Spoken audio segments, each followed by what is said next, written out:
ऐसा है कि ऐसा मैंने सुना है, ऐसा है या नहीं आप बताएंगे कि 2 फ्लोर्स के बाद वास्तु दोष खत्म हो जाता है? काफ़ी हद तक ख़त्म हो जाता है, लेकिन एक बात जान लो श्रद्धा, अगर चाहे 40वें मंजिल पे आपका घर हो, लेकिन अगर ईशान कोण में टॉयलेट है तो वास्तु दोष नहीं खत्म होगा, उसका अशुभ प्रभाव पड़ना ही पड़ना है। और बाकी चीज़ें उलट पुलट होंगी, किचन उलट पुलट होगा, बेडरूम उलट पुलट होगा, तो चीज़ें चल जाएंगी 2 फ्लोर के ऊपर। लेकिन अगर ये टॉयलेट की दिशा ईशान कोण में है तो फिर सारे उपाय कर लीजिए, कोई फायदा नहीं होने वाला।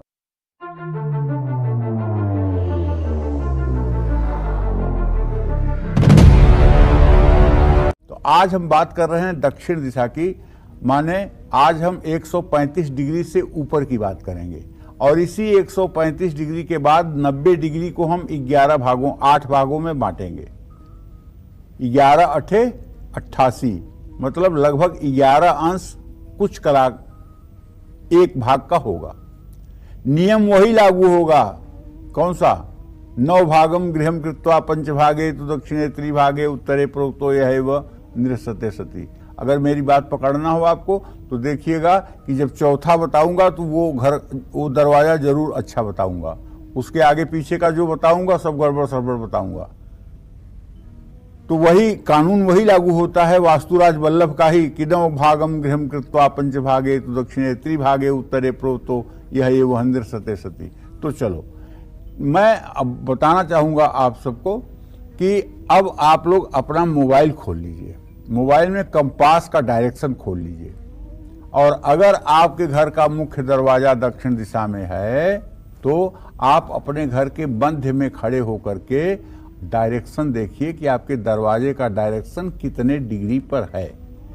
ये डिग्री आप नोट कर लीजिए, उसके बाद कार्यक्रम देखिए, तुरंत आपको पता चल जाएगा कि आप सही हैं या आप गलत हैं, या आपको उपाय करना है या आपको आनंद करना है। जय मां विंध्यवासिनी।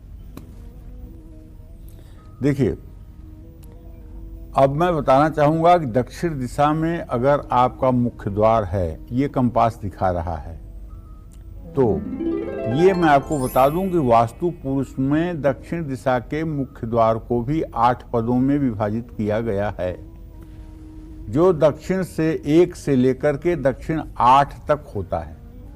कंपास में अगर आपका मुख्य द्वार दक्षिण दिशा में 135 से 146 डिग्री के मध्य में दिखता है तो इसका मतलब एकदम अग्नि कोण से लेकर के थोड़ी दूर तक पश्चिम तरफ बढ़ने पर ये 135 से 146 होता है। जिसका एकदम अग्नि कोण में दरवाजा होता है उसी का 135 से 146 शो करता है। तो अगर आपका मुख्य द्वार दक्षिण दिशा के 1 पद में है तो इसका नाम है अनिल। इसी नाम से जाना जाता है, अनिल या अनल कहिए तो इसका पर्यायवाची जो होता है वो आग ही होती है। तो दक्षिण दिशा में इस डिग्री में मुख्य द्वार के घर में रहने वाले लड़कों के लिए कष्टकारी साबित होता है। दक्षिण दिशा में इस डिग्री का मुख्य द्वार हो तो बच्चों की अपने माता पिता से दूरियां बढ़ती हैं। ऐसे घर में रहने वालों को कोई न कोई बीमारी हर समय लगी रहती है। इसीलिए तो अग्निकोण में दरवाजा नहीं होना चाहिए। जय मां विंध्यवासिनी। ये दक्षिण दिशा का दूसरा पद है, कंपास में देख रहे हैं ना। अगर आपका मुख्य द्वार दक्षिण दिशा की तरफ है और कंपास में मुख्य द्वार की जो डिग्री आपको दिखा रहा है कंपास, वो बता रहा है 146 से 157.5 के बीच में, तो इस घर को पूसा नाम से जाना जाता है। दक्षिण दिशा में इस डिग्री में मुख्य द्वार रिश्तेदारों से परेशानी का कारण बनाता है, लेकिन दक्षिण दिशा में इस डिग्री में मल्टीनेशनल कंपनी में काम करने वालों के लिए शुभ होता है। क्यों? क्योंकि ये चंद्रमा का भाग है, और चंद्रमा का भाग जो है वो समुद्र पारी कार्य करने वाले लोगों के लिए लाभकारी होता है। हालांकि कारोबारियों के लिए इस दिशा और इस डिग्री का मुख्य द्वार शुभ नहीं होता है, लेकिन जो लोग आयात निर्यात करते हैं या जो लोग फॉरेन से रिलेटेड कोई काम करते हैं उनके लिए ये डायरेक्शन शुभ माना जा सकता है। तो इसमें कोई दो राय नहीं है कि अगर आप सोच समझ करके दरवाजे का निर्माण करें तो दक्षिण दिशा भी आपके लिए शुभकारी हो सकती है। जय मां विंध्यवासिनी। देखिए, ये तीसरा भाग बता रहा हूं। डायरेक्शन कंपास में अगर आपका मुख्य द्वार दक्षिण दिशा में दिख रहा है और दक्षिण दिशा में कंपास की सुई 157.5 डिग्री से 169 डिग्री पर है, तो दक्षिण दिशा में इस डिग्री के मुख्य द्वार को वितथ कहा जाता है। ये मंगल का अंश है। इस दिशा में इस डिग्री का मुख्य द्वार सुख, समृद्धि और वैभव प्रदान करता है।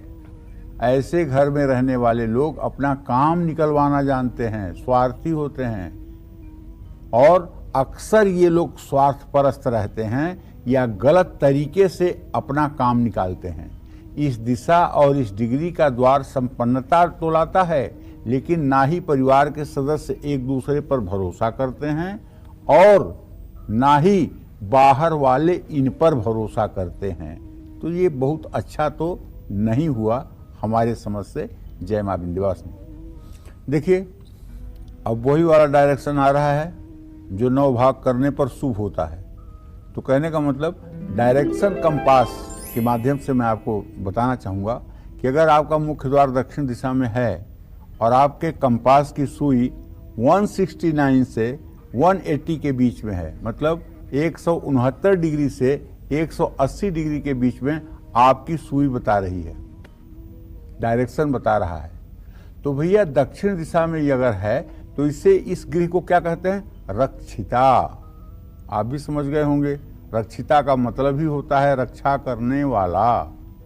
तो जिसका नाम इतना सुंदर उसका काम कितना सुंदर होगा। तो दक्षिण दिशा में चौथे पद का मुख्य द्वार सबसे शुभ माना जाता है। ऐसे में इस दिशा में इस डिग्री पर यानी चौथे पद पर मुख्य द्वार अगर बनाया जाए तो हर प्रकार के दोषों का निवारण हो जाता है।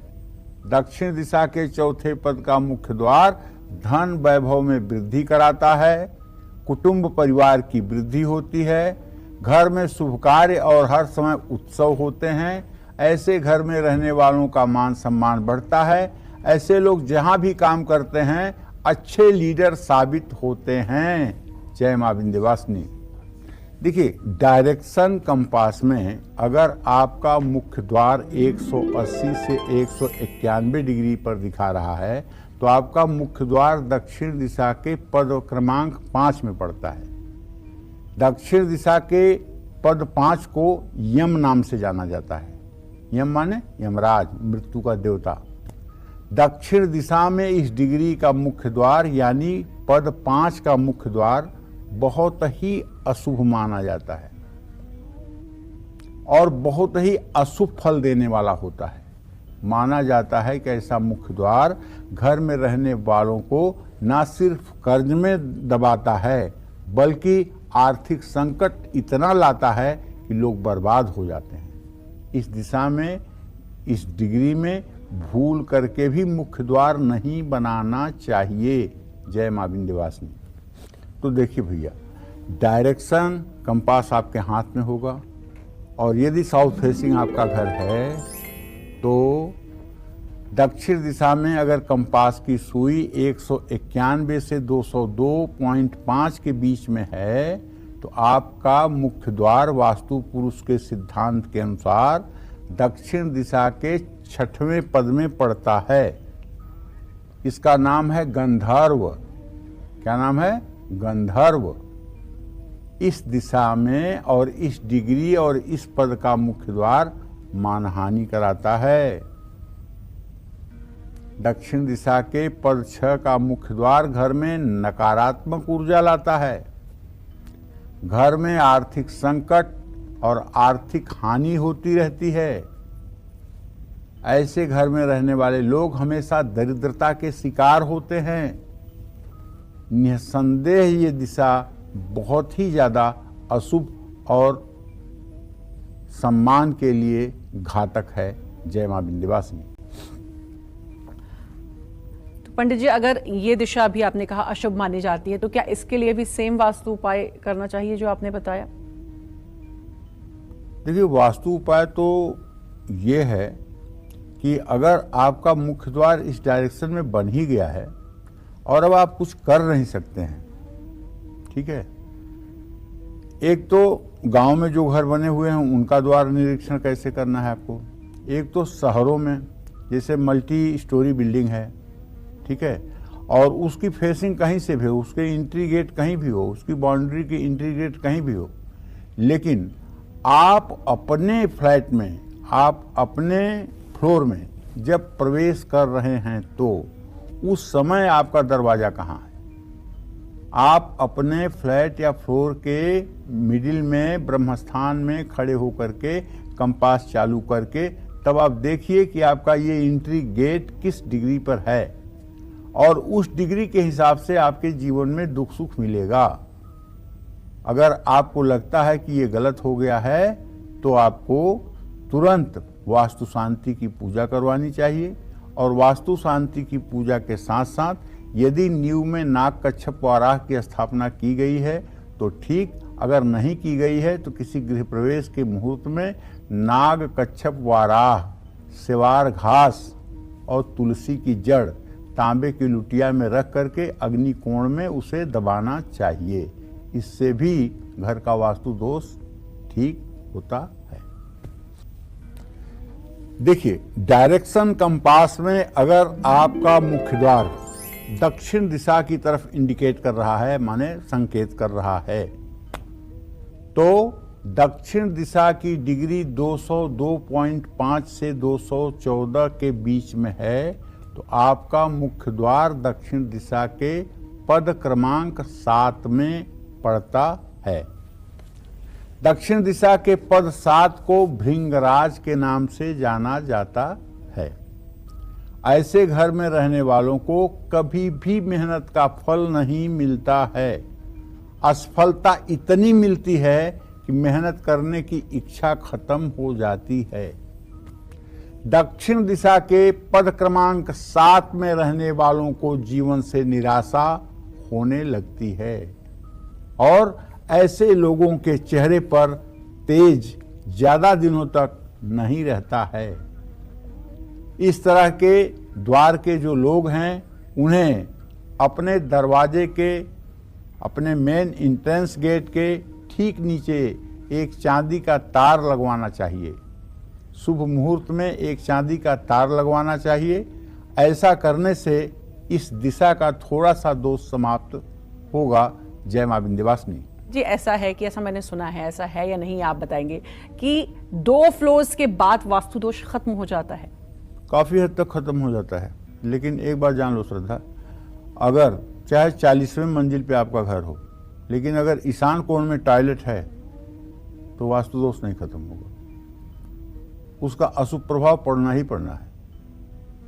और बाकी चीजें उलट पुलट होंगी, किचन उलट पुलट होगा, बेडरूम उलट पुलट होगा, तो चीजें चल जाएंगी 2 फ्लोर के ऊपर।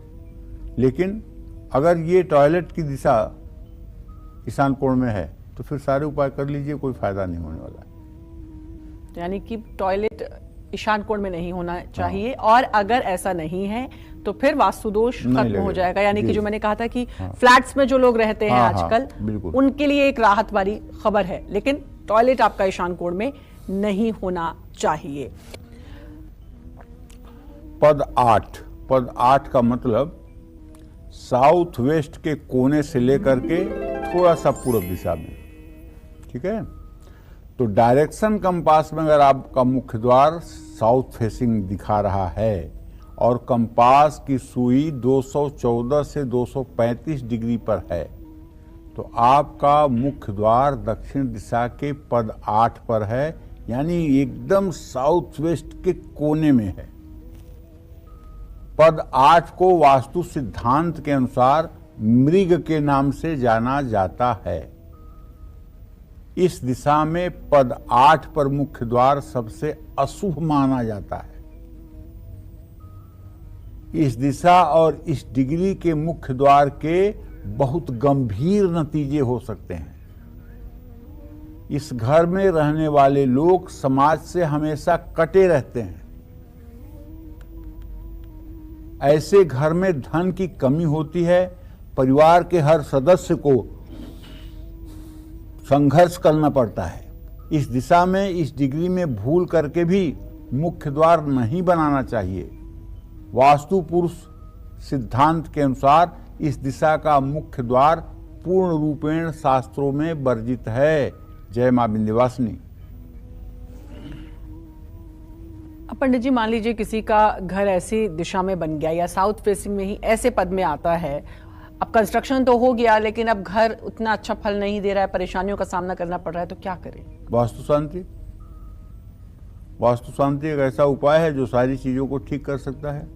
जब गृहारंभ का मुहूर्त हो उस दिन 5 ब्राह्मणों को बुला करके घर में वास्तु पुरुष की स्थापना करके और विधिवत वास्तु शांति करवानी चाहिए।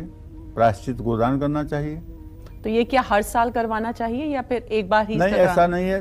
2 साल 3 साल 4 साल पे करवाते रहना चाहिए वास्तु शांति का कार्यक्रम। और साउथ फेसिंग अगर घर है तो मतलब जो प्रवेश द्वार है जहाँ पर, उसके ठीक ऊपर पंचमुखी हनुमान जी की लाल रंग की एक प्रतिमा जो है लगानी चाहिए और अंदर से भी पंचमुखी हनुमान जी की एक सफेद प्रतिमा लगानी चाहिए। और दोनों प्रतिमा का किसी भी शुभ कार्य में, कोई नया आगमन हो रहा है, कोई नई बहू आ रही है, कोई नया बच्चा हॉस्पिटल से आ रहा है, तो उस मूर्ति की पूजा होकर के ही घर में प्रवेश होना चाहिए। तो इससे वो दोष खत्म हो जाएगा। बहुत अच्छी जानकारी।